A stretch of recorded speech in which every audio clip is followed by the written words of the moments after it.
So here we are with our ruffles, and I'm going to do 2 lines of stitching on each one. So I'm going to start by doing the top line of stitching. So I'm going to go on, and I'm going to go nice and close to this edge. Okay, do a back stitch, and then I'm going to go all the way along.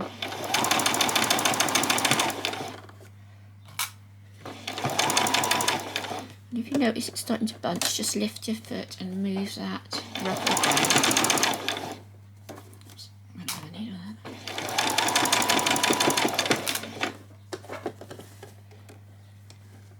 Pressing it down so it's laying nice and flat. Okay, just going to take that one out and push that down a bit. Once you get that first row on, it's much easier. Pull that down a tiny bit there.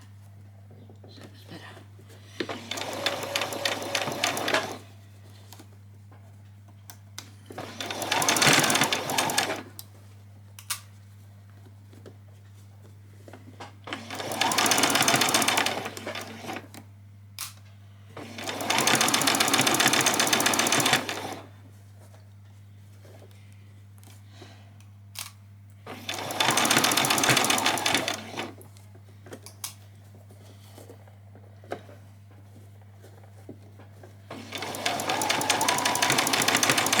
Takes a bit of time doing this.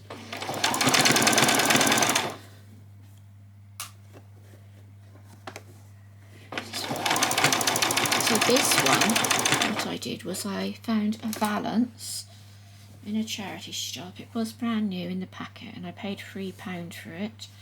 And obviously this is just my mock-up one. But what I did was I used the skirt of the valance and some of the pieces, and I used the main sort of flat piece of the valance for all the skirt of the dress and the bodice of the dress. So you could, for your lining of your bodice, because you don't need to have anything like a cotton or anything, you could just use a sheet or something like that. That would work quite well for the lining. You don't need to have anything expensive. A pillowcase would be enough to actually get that lining in there and do that with. Just make sure that's not going up there. We don't want that getting sewn into it. So you can just use that sort of thing. You can usually always pick up things like pillow slips and things like that from charity shops for next to nothing, and just a plain white one.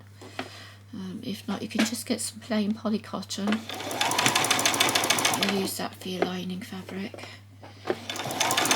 This one doesn't need it, but if you've got, like, say, you could just make a very straightforward underskirt if you were going to be making it for with just the underdress and not putting the apron on it, because the fabric polycotton which I've used here is a little bit see-through, so you could try that on it as well.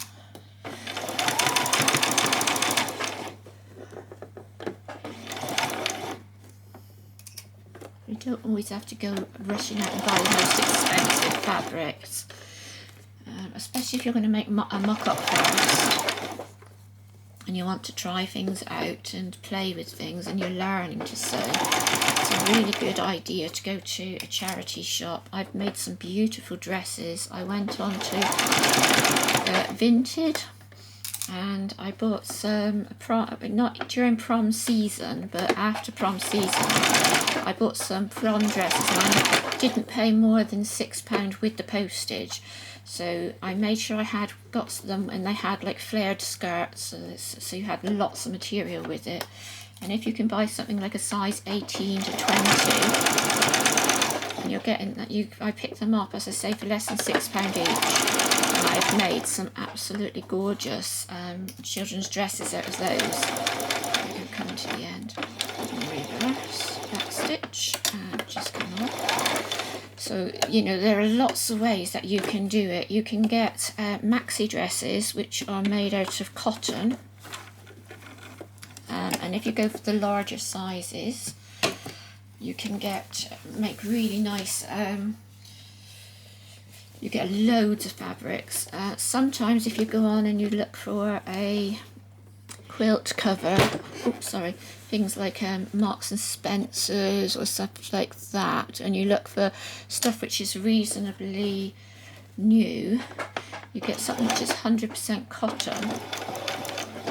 And that works really well, because you get, say, a king size quilt cover, you may say pay £10.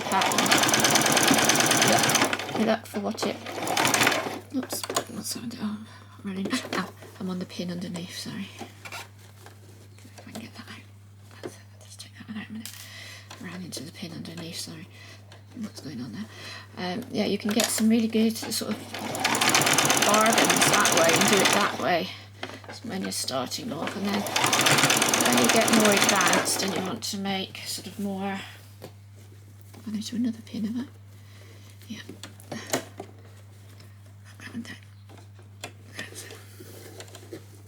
Just going to go along quickly and put the pins down for the bottom there.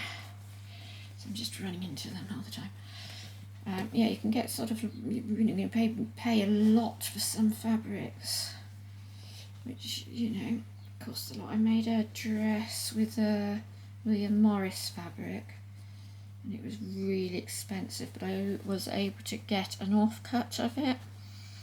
So I got 1.25 meters, it was what was left on the end of a row. So I only paid half price for that, and that worked really well.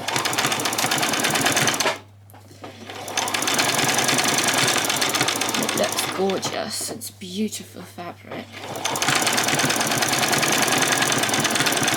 So that's something else you can look out for.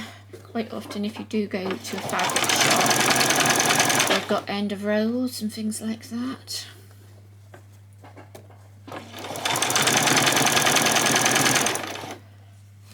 I quite like those.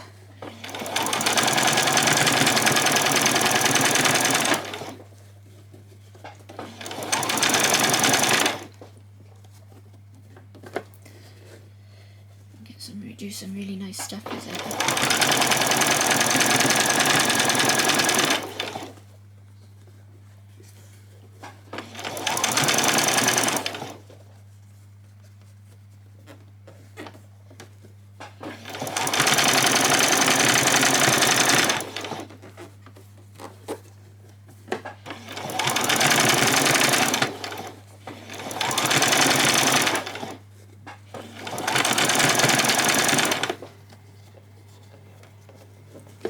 So next time what I think I will do is move the tables around before I start to stitch. This is going a little bit bouncy with the sewing machine. I'll find out how it is when we actually look at the video at the very end. I've looked at it on the tiny screen, but you don't really get the full impression until you watch it on the big screen of the camera. I watch it on the computer to play it back. It doesn't you don't get the full image of it on a little screen. So we're going down to our second row now underneath, and we're going to just do exactly the same as we just did. Just come along, back stitch, and then I'm just going to take that pin out, and then we're just going to run straight way along, taking our pins out as we go. And if you notice it's going underneath, just push that up like that.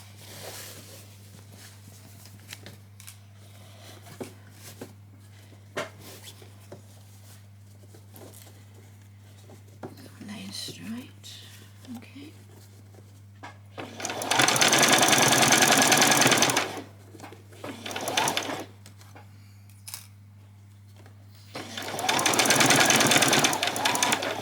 So I've been trying to think of what to make for our April patterns. I've been thinking maybe a skirt and a top, maybe. I can't decide. It's a hard one. I want to do something a little bit easier for the next one. I love this pattern, and it's taken a long time. So I thought for maybe, and I want to do something maybe with a little bit more casual, maybe. I'm thinking we still need, for this part of the world, we're still going to need warmish, not boiling or anything, but just maybe long sleeves or 3/4 length sleeves, maybe, because it's still that sort of like a little bit chilly down here. I don't know where you are coming from, you're having, you get, because it might be hot where you are all the time, or it might be that you have parts of your year is hot and parts of your year is cold. Obviously, if you're in somewhere where it snows a lot, then you won't want to be wearing a dress like this at the moment.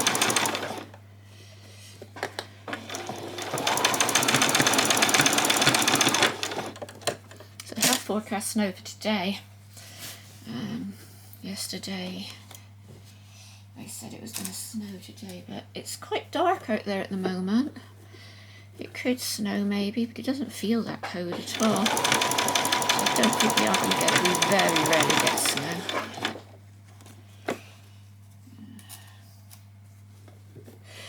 If we get snow, and you get more than a centimetre here, everything stops. All the children are sent home from school. All the buses stop running. You would be lucky if you can get a taxi, because most everything just stops. We don't have the facilities for snow down here.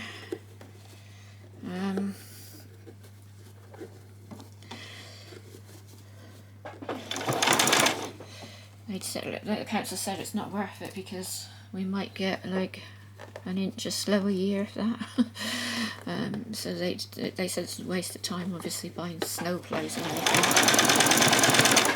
But they will close everything down if we get a bit of snow. All the shops will shut, and everybody will be sent home from work and everything. So it's quite nice, but you only get that maybe once every 4 or 5 years, maybe.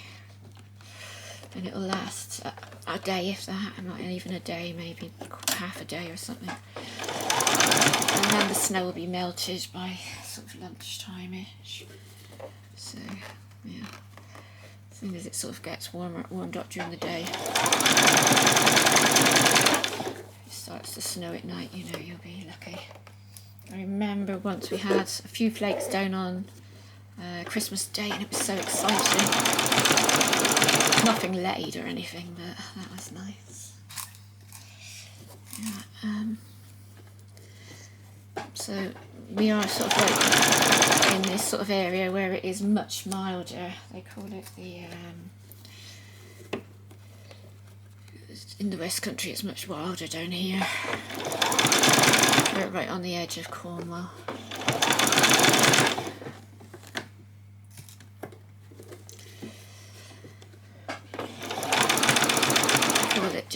Just up from us is called the English Riviera, which is like painting and all that, and that's very warm, warmer than it is down here. We're right at the edge of the moor, so we get loads of rain, huge amounts of rain. It sort of comes over and then it dumps when it gets to us, so we'd probably have a larger percentage of rain than a lot of other places. But we do get sunshine sometimes.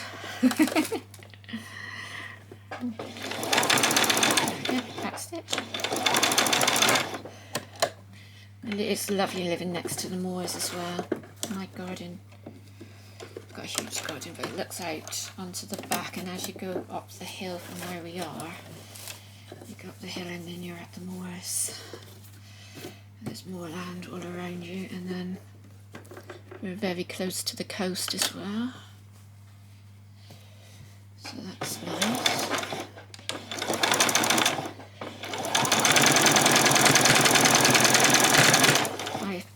As a child, we'd spend every Saturday and Sunday on the moors or at the beach. just what most people did. Oh, what's that in there? Got that piece. It's not that. It's just a piece of cotton that was hanging down.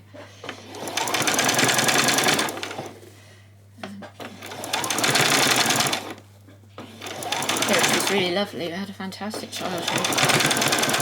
Virtually the whole street would just all go off. And there'd be like about 10 families would all meet off, play on the beach, and everyone would look after everybody else's kids. And yeah, at the end of the day, somebody would get an old blanket, and everybody, all the kids would be tossed in the blanket.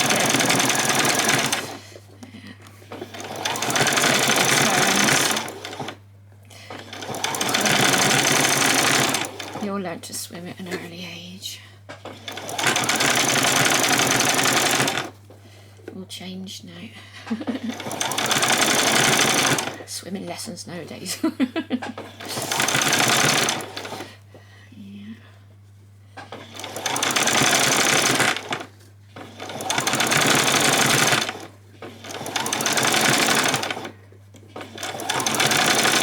There we go.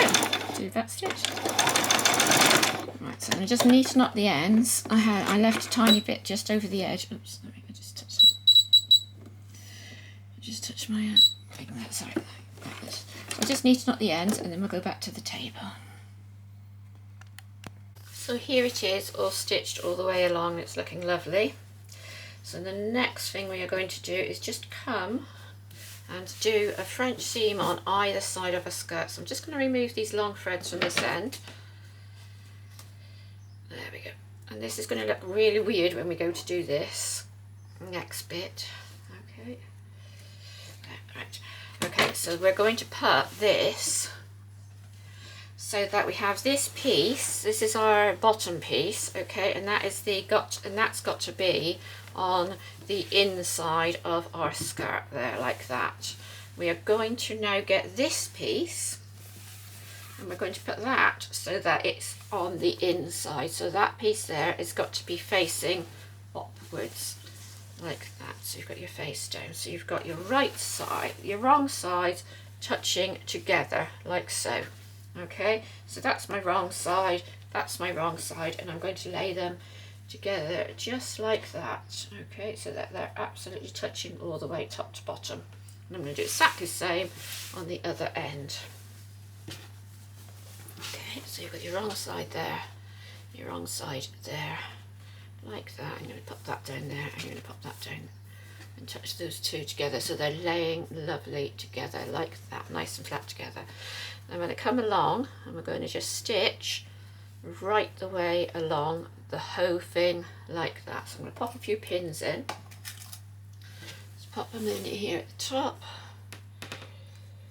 There. Another one in here. Another one in here. And I want to put in several on this piece here. Okay, so what I want to do is make sure that's laying really nicely there, and I'm going to put a pin into that end piece where it's laying beautifully together there, and then I'm going to then come in and I'm going to just put that one there so it's touching there. Put that pin in there, and then I'm going to put this one in so it's touching. Don't worry if it's sticking over like that at the moment, because that will not matter for a moment. Okay, and the same on this one now. I'm just going to take that pin out and I'm going to pop it in there so that's all those ends held together. Okay, and we're going to come in. I'll tell you what I'm going to do. I'm just going to make sure that that piece of end, I know it's sitting nicely like that, and that's sitting down reasonably straight. Okay, and I'm going to sit that together because I want all my ends meeting together, so I'm just bringing that one in a tiny bit. And we're going to come down here, I'm going to stitch right the way down, back stitch it both ends, and we'll do exactly the same on this side. So you want it all touching together. If these pieces are hanging over, don't worry too much because we're going to trim all of that away once we put our seam in. Okay, so I'm going to take that bottom piece and I'm going to make sure that's laying nicely together there. Put another pin in this end, come down, making sure those are sat absolutely perfectly together. 1 and 2, and then and come to this bit, and this way, this one here, I want that one to touch like that. There, right there, and here, like that, in through that. And then we're going to pop another one so that that one is sitting there like that. So I'm just going to put that one in and make sure that sats directly over all of that. And then I'm just going to bring this one up just that tiniest little bit on the edge so that all the three edges are touching together. There we are. Alright, so there we go. So we're going to do the same back stitch all the way up and finish with a back stitch. So I'm just going to come in now and do our French seam, just changing my foot. Make sure, if you are going to use your 1/4" foot, that your needle is in the centre. That's it, because otherwise you're going to catch it on one of those sides and break your needle. Okay, needles are expensive, aren't they? So coming in, but what we're going to do is we're going to leave this piece at the top open. So we're going to start roughly where that pin is. And my ruffle is just the tiniest little bit outside of there. So I'm just going to come out a tiny bit. There we go. I'm just going to run a straight one. Reverse it. And then all the way up. Don't worry if it does that, because that is just where it's catching on the those extra bits of fabric. Okay.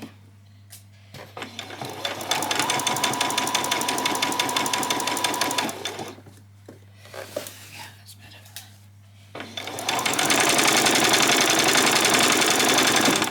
Sorry, I forgot to take the pin out. You definitely don't want to leave your pins in if you're using a 1/4" fit. Okay, put that together. And we're just going to do a back stitch. Okay, do exactly the same on the other side. It's coming together now. Okay. I want to do it this way around, so I'm going to do it that way from the top. Oops, come down from the top. There we go. Okay. Come down. And all the way to the bottom.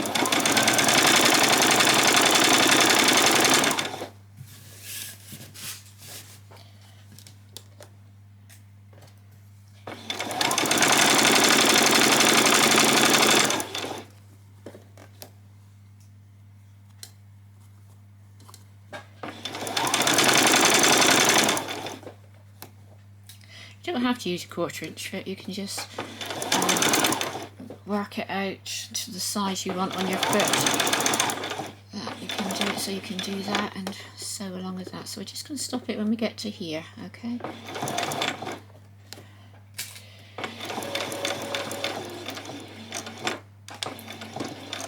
And that's just because when we go to put in our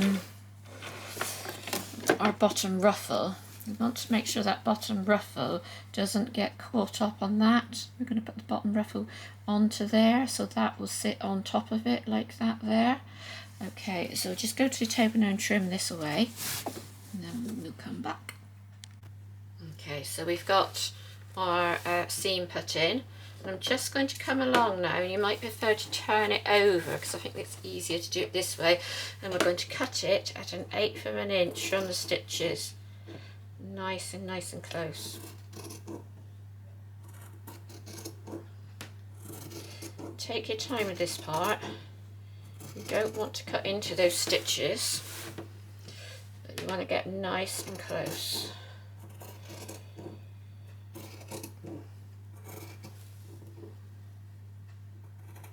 It's going to be a bit harder when you go over that lump, but again, just take your time. Okay. And there you have it. Alright, so that's that side. Let's do the other side. Oops, I picked up a piece of Velcro. I was using on a dolly's dress just now. There we go. Come in here. It's a little bit hard, that first bit, but that's okay. They're coming nicely. And again, this is going to be a hard bit. There we go. And again here it'll be a little bit harder to go through that. If you can slow yourself down whilst you're doing this, it does help.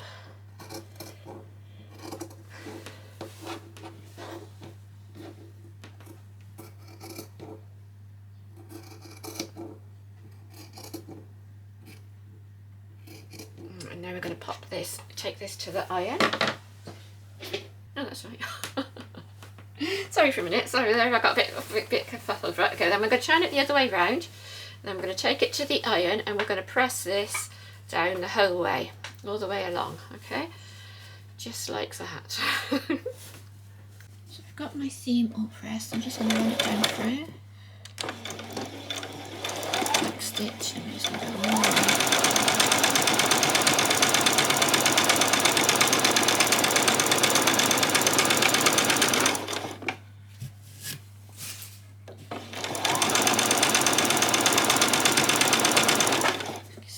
Used to have my hand back here again now. When you get down here, remember to stop when you get to that point there. Okay, just do a little back stitch. Okay, and we'll finish that French seam off once we put that bottom ruffle in. Okay, do the other side.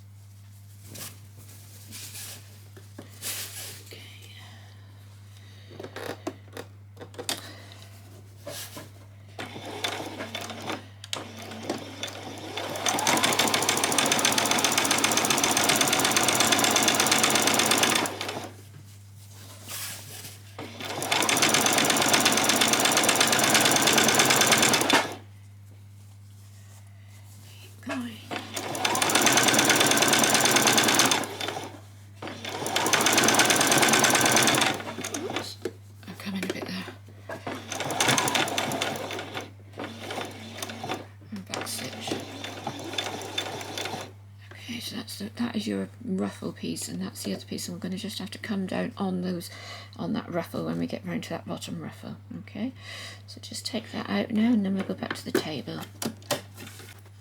So now we are going, so once you've done that and you fold it over, just take it to the machine and run a 1/4 of an inch seam all the way down the side, and when you open it up you will have a lovely fastened edge just like that, and the inside will look all beautiful just like that, sat really nicely with your French seam, and you won't see any of those raw edges at all. Okay,